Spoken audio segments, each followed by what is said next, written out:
ce farin ciki na Fatima ke ce na sa a raina.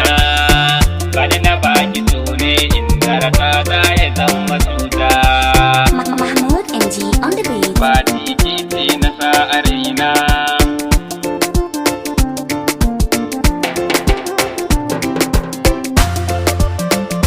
Fatima ke ce na sa a raina.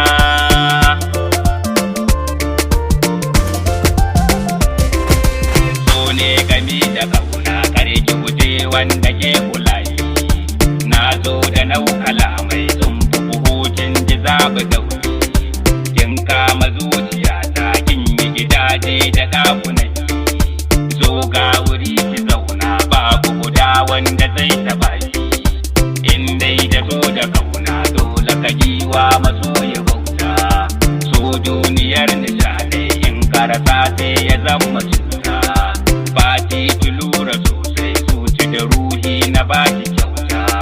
Zara da ke masoyi kar ki bari so ya zama cuta.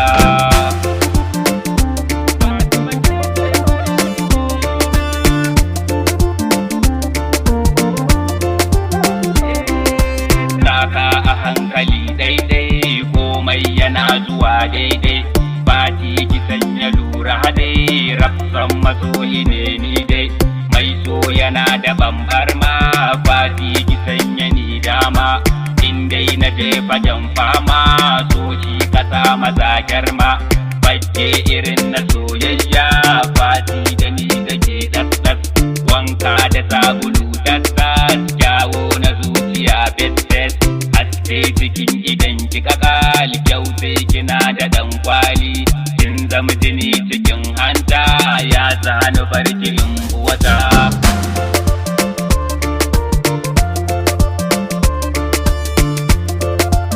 Mahmoud NG on the beat. Auren kishi na ke fata kinyo daban cikin mata. Mai so na zata min gata lallai diyar ga kwai tsafta. Ranar farin ciki ta zo kowa ya bar batun kanzo.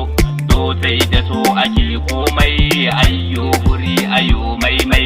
Assan kina zamo jarmai mai kinki dole in cin mai.